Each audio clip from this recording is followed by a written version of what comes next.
Good evening, everyone. I am Brandon Smithson, along with Jasmine Patterson and Brandon Jones. And tonight on Impact News, we will take an in-depth look into the causes and effects of infant mortality in Tennessee. Earlier today, Cornelius Holmes spoke with 22-year-old Shannon Bonds, recovering drug addict, about her previous addiction and how it affected not only her, but her child and family as well. Here's Cornelius Holmes with this story. Thank you, Jasmine. I'm here at the hospital with 20-year-old Shannon Bonds to talk to her about the tragic loss of a dear loved one. First and foremost, I'd like to thank you for allowing us to come speak to you. I know you have a lot on your mind right now. I certainly do. It kills me to know that my prior actions have led to the death of my daughter. Your prior actions, would you mind elaborating that for me, please? My mom was a drug addict, and I never had that mother figure in my life. I found myself turning to drug in order to connect with her. Wow.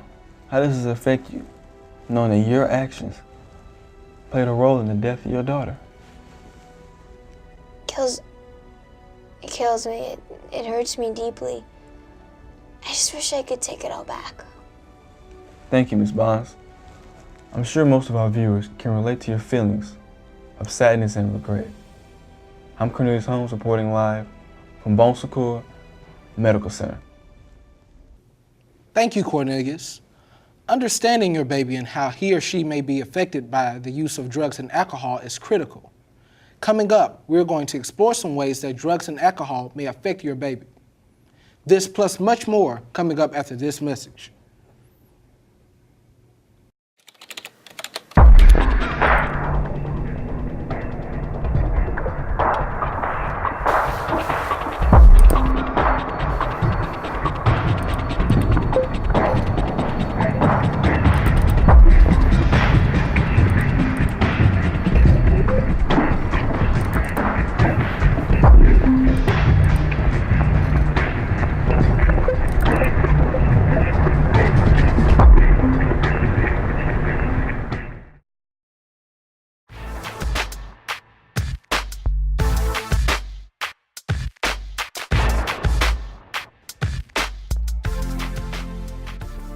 Good evening, everyone. Thank you for joining us. I'm your host, Brandon Jones, and this is Baby Talk.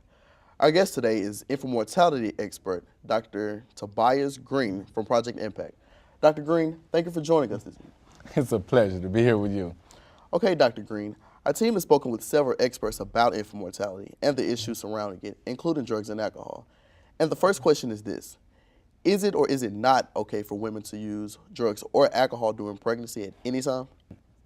As far as alcohol is concerned, Brandon, drinking any amount of alcohol increases the chances of stillbirth, low birth weight, or sudden infant death.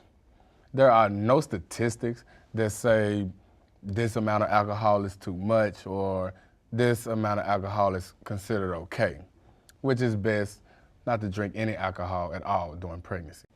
Okay, so can you explain to our viewers what exactly is fetal alcohol syndrome and what kind of lasting effects does it have on the child?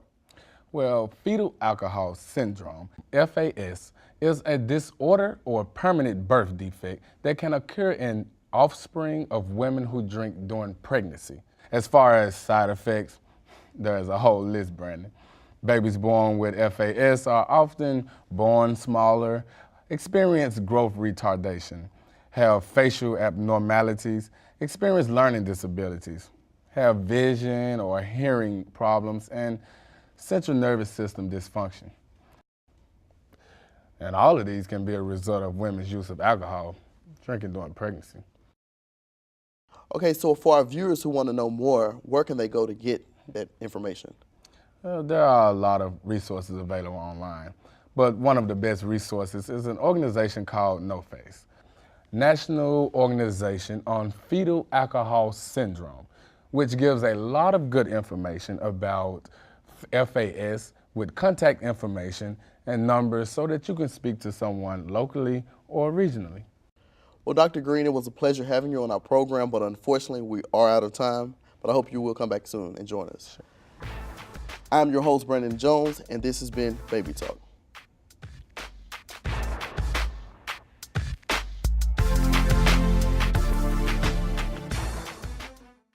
During this broadcast, we have been focusing on the causes and effects of drugs and alcohol as it relates to infant mortality.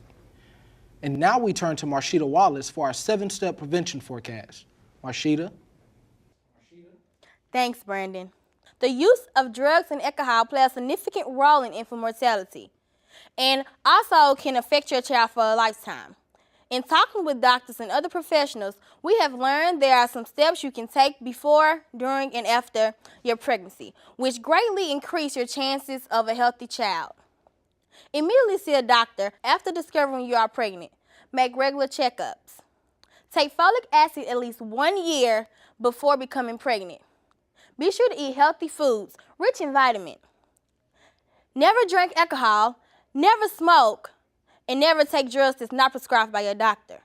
Now, Brandon, although any one of these steps may help, a combination of all of these steps can certainly help reduce the risk of infant mortality, as well as birth defects, low birth weight, and other complications. Back to you, Brandon.